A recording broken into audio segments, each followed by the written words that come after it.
बच्चे जब छोटे होते हैं तो पेरेंट्स के साथ उनकी खूब बातें होती हैं। पेरेंट्स भी उनको जो कहते हैं वो बच्चे करते हैं, उनकी बात सुनते हैं और हमेशा से दोनों में मोस्टली प्यार से ही कन्वर्सेशन होता है। लेकिन जैसे जैसे बच्चे बड़े होते हैं और टीन एज में पहुंचते हैं तो उस समय कई बार वो कन्वर्सेशन बहुत गड़बड़ हो जाता है और दोनों आपस में चिल्लाते हुए नजर आते हैं, या ऐसा फील होता है कि बच्चे उनसे डिस्कनेक्ट हो गए हैं, उनकी बात सुन ही नहीं रहे हैं और जब बात करते भी हैं तो बड़े डिसरिस्पेक्टफुली बात करते हैं, रूडली बात करते हैं। तो ये चेंजेस क्यों आ जाते हैं, इस वीडियो में हम लोग जानने की कोशिश करेंगे कि टीन एज पहुंचते पहुंचते बच्चों का बिहेवियर ऐसे चेंज क्यों हो जाता है और उसको पेरेंट्स कैसे ठीक कर सकते हैं। नमस्ते दोस्तों, मैं हूं आपकी होस्ट अंशु। इस चैनल को सब्सक्राइब ना किया हो तो सब्सक्राइब कर लें। तो सबसे पहले जानेंगे कि टीन एजर्स पेरेंट्स के साथ डिसरिस्पेक्टफुली क्यों बात करते हैं। तो आप जानते होंगे कि टीन एज में जब बच्चे पहुंचते हैं तो उनके अंदर हार्मोनल चेंजेस होने लगते हैं। तो इन चेंजेस की वजह से भी उनका मूड और बिहेवियर चेंज हो जाता है और वो जिस तरह से बात करते हैं तो ऐसा लगता है कि वो डिसरिस्पेक्ट है।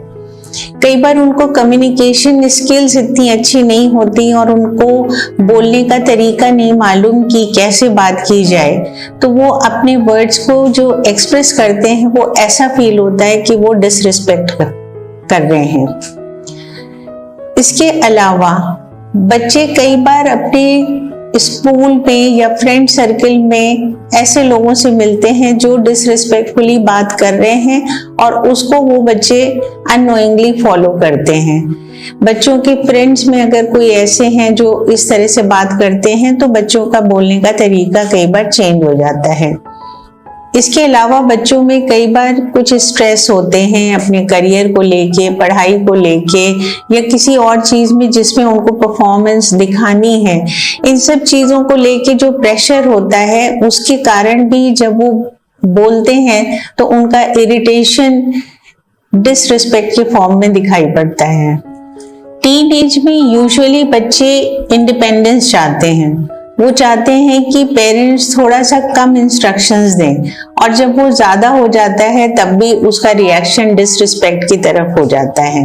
कई बार पेरेंट्स बहुत अथॉरिटेरियन होते हैं और उनकी बात ऐसी होती है कि बच्चे उस खुल के अपनी बात को कह नहीं पाते हैं और फिर उनको इरिटेशन होता है, फ्रस्ट्रेशन होता है, जिसका रिएक्शन भी डिसरिस्पेक्टफुल हो सकता है। अब ये जानने की कोशिश करेंगे कि पेरेंट्स की किस बिहेवियर की वजह से बच्चे डिसरिस्पेक्टफुली बात करते हैं। तो कई बार बच्चे कंफ्यूज हो जाते हैं कि घर का डिसिप्लिन है क्या। तो डिसिप्लिन चूंकि सेट नहीं होता है और पेरेंट्स ऑफ एंड ऑन यूं ही कभी भी कुछ उनको टोक देते हैं या वो खुद डांट के बात करते हैं तो बच्चों को अच्छा नहीं लगता और समझ नहीं आता है, तो उसका भी रिएक्शन डिसरिस्पेक्ट के फॉर्म में आता है। जैसे कि बच्चों को कभी पेरेंट्स कहते हैं कि ये तुम कमरे को गंदा क्यों कर देते हो, कभी तुम इधर बॉटल्स फैला देते हो, ठीक से पढ़ाई नहीं करते हो, तो उनको समझ नहीं आता है कि मुझे किस वजह से ये कहा जा रहा है। इसके अलावा कई बार पेरेंट्स अपनी लाइफ में बहुत बिजी होते हैं, उनका अपना सर्कल होता है या कोई प्रोफेशनल फ्रंट पे वो इतने बिजी होते हैं कि बच्चों की ओर उतना ध्यान नहीं हो पाता है, उनका कनेक्ट उतना नहीं बनता है। तो इस कारण से भी बच्चे कई बार नेग्लेक्टेड फील करते हैं या अंडर वैल्यूड फील करते हैं, तो उस वजह से भी उनका बिहेवियर चेंज हो जाता है। और हम सब जानते हैं कि पेरेंट्स बच्चों के रोल मॉडल होते हैं। तो अगर घर में आपस में लोग डिसरिस्पेक्टफुली बात कर रहे हैं तो बच्चे वही कॉपी करते हैं। तो ये भी ध्यान देने की जरूरत है कि पेरेंट्स खुद ही तो नहीं इस तरह से बात करते हैं और वो देख के बच्चे इस चीज को सीख रहे हैं। कई बार ऐसा भी होता है कि बच्चों ने अगर कोई अच्छा काम किया है तो पेरेंट्स उसको इग्नोर कर देते हैं, उनके अच्छे बिहेवियर को वो अप्रिशिएट नहीं करते हैं। तो ऐसा करने से भी बच्चों को क्लियर नहीं होता है कि हमारा कौन सा बिहेवियर अच्छा है, कौन सा नहीं अच्छा है। अगर आप गुड बिहेवियर को अप्रिशिएट करेंगे तो बच्चों को भी क्लियर होगा कि ये चीज अच्छी है और मुझे इसी को फॉलो करना चाहिए। कई बार पेरेंट्स ओवर प्रोटेक्शन करते हैं और बच्चों को उतनी ऑटोनॉमी नहीं देते हैं कि वो अपने मन से कोई काम कर सकें, उतनी इंडिपेंडेंस नहीं देते हैं जो इस एज के बच्चों को मिलनी चाहिए। उस वजह से भी बच्चों को फ्रस्ट्रेशन होता है और उनका फ्रस्ट्रेशन डिसरिस्पेक्टफुल बिहेवियर की तरह बाहर आ जाता है। इसी तरह से पेरेंट्स कई बार बच्चों के ऐसे बिहेवियर को इग्नोर कर देते हैं। तो जब वो इग्नोर कर देते हैं तो बच्चों को भी ये नहीं क्लियर होता है कि ये मेरा बिहेवियर अच्छा नहीं है या गलत है। उनको कभी कोई फीडबैक नहीं मिलता है, तो इस कारण से भी उनका ऐसा बिहेवियर कंटिन्यू करता है और वो फिर उनकी आदत सी बन जाती है। कभी कभी पेरेंट्स अननोइंगली बच्चों को बहुत क्रिटिसाइज करते हैं, तो उसका भी नेगेटिव असर बच्चों पर पड़ता है और उनको फ्रस्ट्रेशन होता है। तो ये सब कारण हैं जिस कारण से बच्चों का डिसरिस्पेक्टफुल बिहेवियर हम लोगों को दिखाई पड़ता है।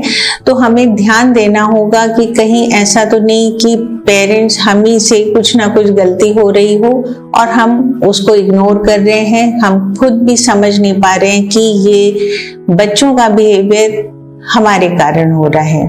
ऐसे में पेरेंट्स को क्या करना चाहिए?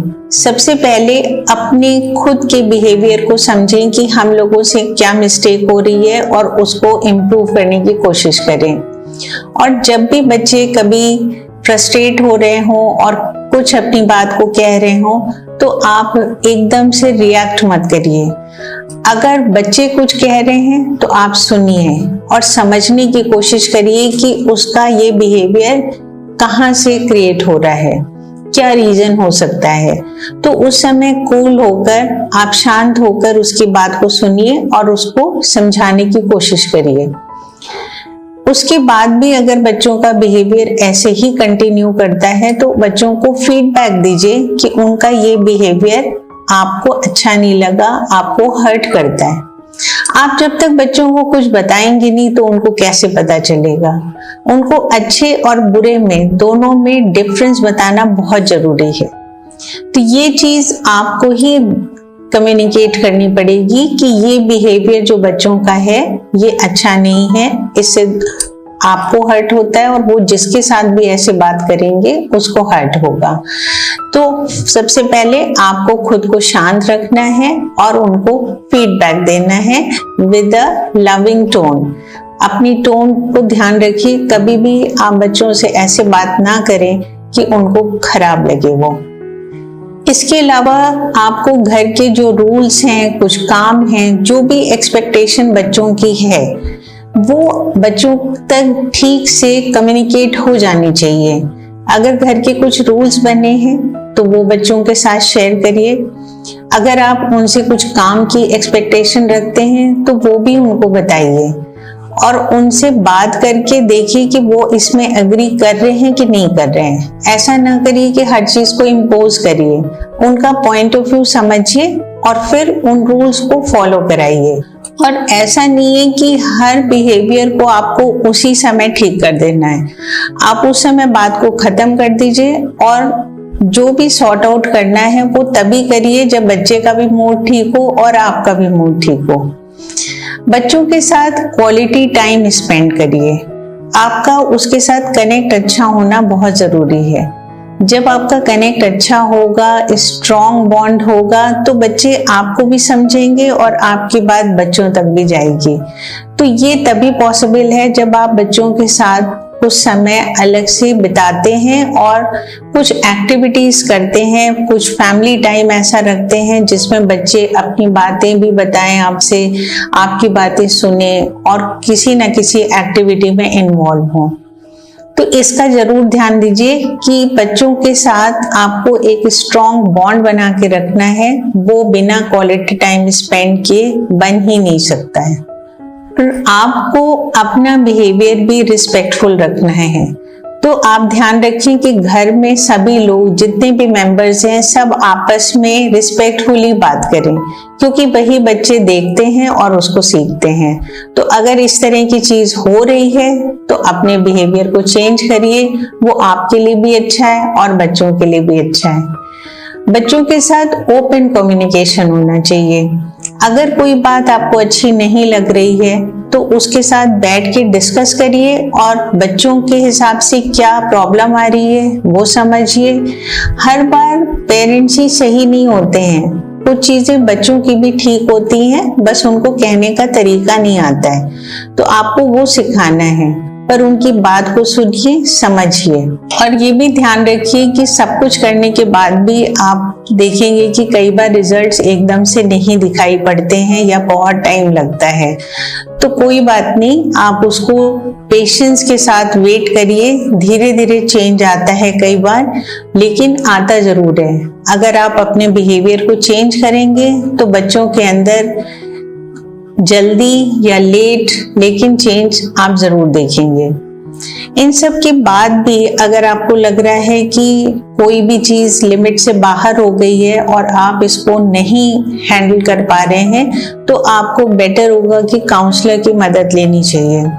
कई बार काउंसलर जो प्रोफेशनली क्वालिफाइड होते हैं वो बड़ी सी प्रॉब्लम को बहुत ही सिंपल वे में उसको सॉर्ट आउट कर देते हैं। तो अगर आपसे ये नहीं हो रहा है तो किसी काउंसलर की हेल्प लेना बहुत जरूरी है, क्योंकि प्रॉब्लम्स को, इस तरह की प्रॉब्लम्स को टीनेज में ही खत्म कर देना चाहिए, क्योंकि इसके बाद का रिलेशन आपका through out the life depend करता है कि आपका इस एज में बच्चों के साथ कैसा कनेक्ट बना है। तो इसको सीरियसली लीजिए और इस पर काम करना शुरू करिए। पेरेंट्स, इस वीडियो का क्रक्स ये है कि आपके टीनेजर्स के साथ में आपका रिलेशन और बॉन्ड बहुत स्ट्रांग होना चाहिए, ताकि बच्चों के किसी भी तरह के बिहेवियर को आप चेंज कर सकें। जब बच्चे आपके साथ कनेक्टेड फील करते हैं तो आपकी बात को समझते हैं, वो आपकी फीलिंग्स को भी समझते हैं।